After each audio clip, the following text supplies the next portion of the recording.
नमस्कार किसान भाइयों। आज हम लोग जानेंगे थ्रिप्स के बारे में। थ्रिप्स को कंट्रोल किस प्रकार से किया जाता है, कौन सा इंसेक्टिसाइड उसमें डाला जा सकता है, कौन सा केमिकल उसमें हम लोग डाल करके उसको कंट्रोल कर सकते हैं। थ्रिप्स देखिए बहुत जगह ऐसा होता है कि ब्लैक थ्रिप्स वगैरह भी अटैक कर लेता है। ब्लैक थ्रिप्स क्या है, बहुत जल्दी कंट्रोल नहीं होता है, लेकिन जो मैं आज जो टेक्निक लेकर आया हूँ, जो इंसेक्टिसाइड लेकर आया हूँ, इसमें क्या है, ब्लैक थ्रिप्स हो या तो फिर कोई भी थ्रिप्स हो, ये बहुत आसानी से कंट्रोल हो जाता है। थ्रिप्स मतलब क्या है? थ्रिप्स एक चूसने वाला कीट होता है, चूस लेता है, जैसे कि पत्ती का नीचे तरफ होता है और पत्ती का जो रस है उसको चूस लेता है, और फूल का रस भी चूस लेता है और फल का भी रस चूस लेता है। तो फूल का रस चूसता है तो क्या है कि फूल झड़ जाता है, और फल का रस चूसता है तो क्या है, फल आपका छोटा का छोटा रह जाता है, बड़ा नहीं होता है, बढ़ नहीं पाता है, और बहुत फल को खराब कर लेता है, कर देता है। तो क्या है, फल बेचने लायक या तो फिर खाने लायक भी नहीं रह जाता है। तो इसलिए क्या है, थ्रिप्स से आपको क्या है, बहुत अति नुकसान पहुँचा सकता है। 30 से 80% तक आपको थ्रिप्स नुकसान पहुँचा सकता है। तो इसको किस प्रकार से कंट्रोल किया जा सकता है, इसको जड़ से कैसे ख खत्म किया जा सकता है, तो इसके बारे में आज आपको मैं बताऊँगा कि कौन-कौन सा केमिकल आप उसमें डाल सकते हैं, कौन-कौन सा केमिकल डालने से वो कंट्रोल हो जाता है। तो साथियों, अगर आप मेरे चैनल पर नए हैं और चैनल को आपने सब्सक्राइब नहीं किया है, तो चैनल को सब्सक्राइब कर लीजिएगा, और वीडियो को एक लाइक ज़रूर कीजिएगा, और अपने किसान सहपाठी भाइयों को वीडियो ज़रूर शेयर कीजिएगा। तो क्या है, हम लोग समस्या की पहचान भी जान गए, और उसमें नुकसान कितना होता है उसको भी हम लोग जान गए। तो अब हम लोग डायरेक्ट चलते हैं, क्या है, दवाई पर फोकस डालते हैं। अब इसमें दवाई हम लोग देखिए कौन-कौन सा आप दे सकते हैं। दवाई देखिए, आपको मैं जो दवाई बताने के लिए जा रहा हूँ, ये क्या है, आपको आपका जो भी नज़दीकी जो कृषि दुकान होगा, जहाँ पर दवाई बीज वगैरह मिलता होगा, वहाँ पर से आपको ये दवाई आप ले सकते हैं, या तो फिर आप ऑनलाइन भी परचेज़ कर सकते हैं, आपको नहीं मिलता है तो। तो सबसे पहले तो हम लोग जानेंगे रासायनिक नियंत्रण। रासायनिक नियंत्रण भी आपको बताऊँगा और जैविक नियंत्रण भी आपको बताऊँगा। रासायनिक नियंत्रण में आपको आपको मैं बताने के लिए जा रहा हूँ, कौन-कौन सा रासायनिक जो दवाई है, जो इंसेक्टिसाइड है, जिसको आप स्प्रे करके आप इस बीमारी से आप छुटकारा पा सकते हैं। तो सबसे पहले शुरुआती स्प्रे देखिए, आपको मैं बता दूँ, शुरू से आपको बता दूँ, अगर आप इस प्रकार का कोई भी बीमारी हो, कौन-सा केमिकल को आप यूज़ कर सकते हैं। तो देखिए, थायोमेथोक्सोम आप ले लीजिएगा, 25 ग्राम प्रति टंकी आप इसका स्प्रे कर सकते हैं, थायोमेथोक्सोम। या तो फिर आपको थायोमेथोक्सोम नहीं मिल रहा है तो आप इमिडाक्लोप्रिड 17.8% एसएल 20 एमएल प्रति टंकी आप इसका स्प्रे कर सकते हैं। तो इसको अगर आप स्प्रे करते हैं तो उस आपका में जो भी थ्रिप्स होगा, माइट्स होगा, या तो फिर जितने भी चूसने वाला कीट होगा, जो भी चूसने वाला कीट होगा, या तो फिर हल्का-फुल्का पत्ती खाने वाला भी जो कीट होगा, इल्ली होगा, ये भी इसमें इसमें क्या है, कंट्रोल हो जाएगा। ये शुरुआती स्प्रे आपको बता रहा हूँ। और आपको सेकंड में बताने के लिए जा रहा हूँ फोलियर स्प्रे। फोलियर स्प्रे में आप किसको-किसको कर सकते हैं, तो मैं आपको बताने के लिए जा रहा हूँ स्पाइनोसेड 45 एससी।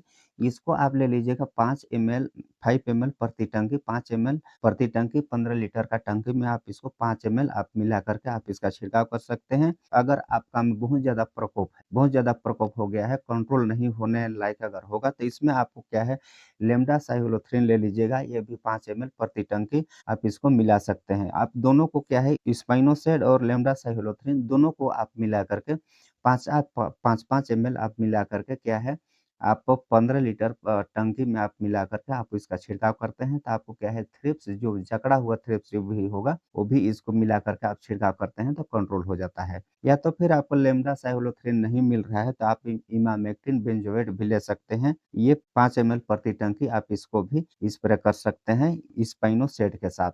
स्पाइनोसेड के साथ आप लेम्डासाइक्लोथ्रिन आप मिला लीजिए, या तो फिर इमामेक्टिन बेंजोएट आप मिला लीजिए। ये दोनों में से आप किसी एक को मिला करके अगर आप स्प्रे करते हैं तो बहुत अच्छा क्या है, झगड़ा मतलब को बहुत ज़्यादा थ्रिप्स, जैसे कि आपने फ़ोटो पर देख रहे हैं, इस प्रकार से भी अगर थ्रिप्स होगा तो भी ये कंट्रोल हो जाएगा।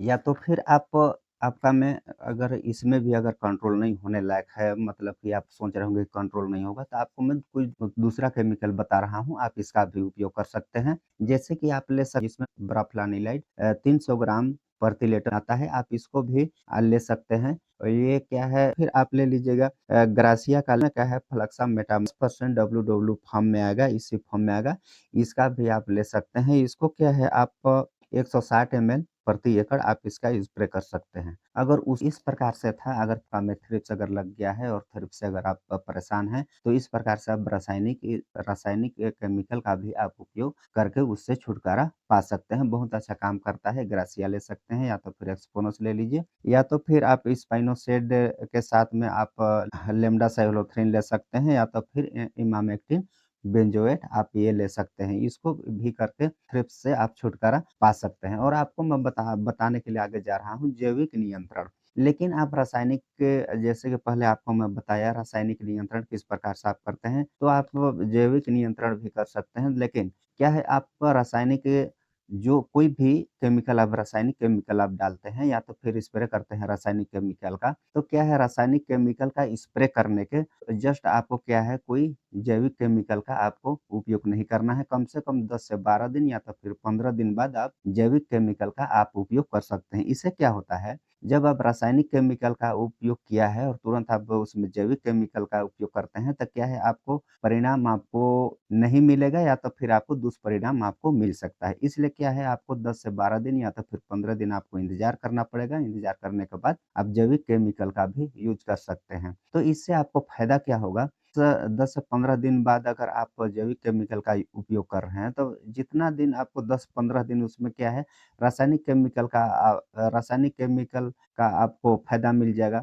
और उसके बाद आप जैविक केमिकल का 10 से 15 दिन बाद अगर कर रहे हैं, तो उसमें आपको 10-15 दिन बाद अपना जैविक केमिकल अपना लाभ, अपना फ़ायदा आपको दिखाएगा। इसलिए क्या है, आपको फ़ायदा भी है और प्लस आपको नुकसान भी है। अगर आप पहले 10 दिन से पहले अगर आप उसमें स्प्रे करते हैं, तो आपको नुकसान भी हो सकता है, और 10 दिन के बाद अगर आप स्प्रे करते हैं, तो आपको लाभ हो सकता है। इसलिए क्या है, जैविक जो केमिकल है उसको आप 10 से 15 दिन बाद आप उसका उपयोग करेंगे तो बहुत अच्छा रहेगा। तो सबसे पहले मैं आपको बता रहा हूँ घरेलू उपाय।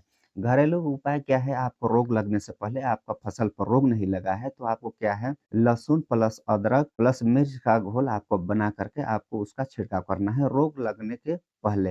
रोग न लगने के पहले हर 7 दिन में या तो फिर 8 दिन में आप इसका स्प्रे इस प्रकार से बना करके करते हैं, तो उसमें कोई भी रोग नहीं आएगा, कीट नहीं आएगा, कोई फंगस नहीं आएगा, या तो इस प्रकार का जितने भी बीमारी होंगे, वो पूरा बीमारी से आप रोग मुक्त हो सकते हैं। या तो फिर उसमें आप नीम ऑयल उसमें मिला करके आप वो छिड़काव करते हैं, तो और अच्छा आपको बहुत बेहतरीन रिज़ल्ट आपको मिल सकता है। और आपको क्या है, इस प्रकार का और भी आपको नीम ऑयल का 1500 पीपीएम आप 500 एमएल प्रति टंकी आप इसका छिड़काव कर सकते हैं। तो इस प्रकार से क्या है, आप जैविक केमिकल का भी उपयोग कर सकते हैं। या तो फिर आपको और एक जैविक केमिकल है, ये कात्यायन का ट्रिपल अटैक, ये 2 लीटर प्रति एकड़ आपको इसका ट्रिपल अटैक का आपको छिड़काव करना है। प्लस इसके साथ में आपको सर्वशक्ति आपको ले लेना है 200 से 400 एमएल, मतलब कि एक मिनिमम आप मान लीजिए 500 एमएल प्रति एकड़ आप इसका इसका छिड़काव कर सकते हैं।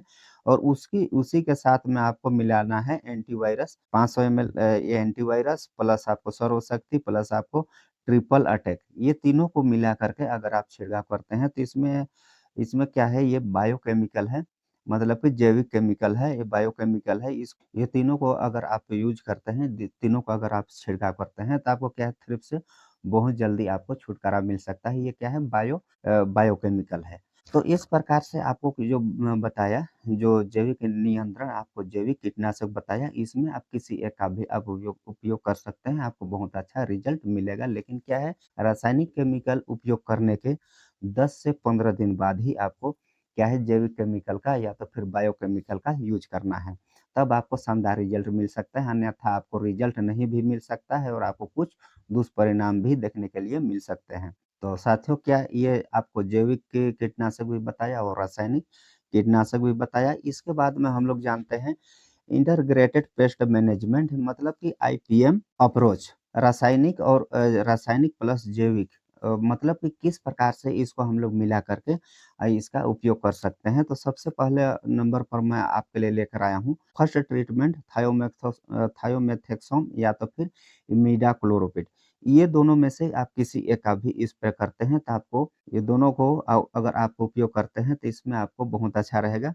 और सेकंड ट्रीटमेंट में आपको जो बताया स्पाइनोसेड या तो फिर इमामेक्टिन बेंजोएट, ये दोनों में से आपको क्या है, ये फोलियर स्प्रे पर इसको करना है। फर्स्ट स्प्रे पर आप थायोमेथासम या तो फिर इमिडाक्लोप्रिड का आप कर सकते हैं, और फोलियर स्प्रे पर स्पाइनोसेड या तो फिर इमामेक्टिन बेंजोएट या तो फिर ग्रासिया या तो फिर 10 दिन बाद आपको क्या है, बायोकेमिकल का आपको उपयोग करना है। इसमें क्या है, निमाइल हो या तो फिर लहसुन अदरक का पेस्ट आप ले सकते हैं। लहसुन अदरक और मिर्च का घोल बना करके आप इसका उपयोग कर सकते हैं, या तो फिर ट्रिपल अटैक, सर्वशक्ति और एंटीवायरस, ये तीनों का आपको मोड ऑफ एक्शन आपको 15 दिन में आपको हर बार 15 दिन में आपको हर बार आपको कीटनाशक आपको बदलना है, वही-वही कीटनाशक का उपयोग नहीं करना है। वही-वही अगर आप कीटनाशक का उपयोग करते हैं, तो आपको कुछ रिज़ल्ट आपको नहीं मिलेगा। इसमें क्या है, आपको शुद्ध देहाती भाषा में बता दूँ तो आदत हो जाता है। आदत लग जाने के बाद कोई भी बीमारी कंट्रोल नहीं हो पाता है। इसलिए क्या है, कोई भी आपका फंगिसाइड स्प्रे हो, इंसेक्टिसाइड स्प्रे हो, टॉनिक स्प्रे हो, कोई भी स्प्रे हो, आपको क्या है, बदल-बदल कर करना चाहिए। हर 12 से 15 दिन में आपको बदल-बदल करके स्प्रे करते हैं, तो आपको बहुत अच्छा रिज़ल्ट मिल सकता है। आपको सावधानी इसमें क्या-क्या बरतना है, सावधानी बिना कपड़े का आपको स्प्रे नहीं करना है, बच्चों और पशु के पहुँच से आपको दूर रखना है। क्या है कि बहुत खतरनाक केमिकल है ये सब केमिकल। इस्तेमाल के बाद आपको हाथ और कपड़ा दोनों साबुन से आपको धोना चाहिए। एक ही दवा आपको बार-बार उपयोग नहीं करना चाहिए। एक ही दवा बार-बार उपयोग करते हैं तो इसमें आदत लग जाती है, आदत लगने के बाद आपको कोई भी बीमारी कंट्रोल नहीं होता है। फसल तोड़ने से पहले आपको हार्वेस्ट इंटरवल का आपको पालन आपको करना अति ज़रूरी है। फसल तोड़ने के जस्ट 1-2 दिन पहले आपको कोई भी स्प्रे नहीं करना है, तो इस प्रकार से आप थ्रिप्स को कंट्रोल कर सकते हैं। तो साथियों, ये वीडियो आपको कैसा लगा कमेंट में ज़रूर बताइएगा। आपको कोई परेशानी भी होगा उसको भी कमेंट में बताइएगा, और वीडियो को अभी भी लाइक नहीं किए हैं तो एक लाइक ज़रूर कीजिएगा। अपने किसान सहपाठी भाइयों को वीडियो ज़रूर शेयर कीजिएगा। जय हिंद, जय जवान, जय किसान।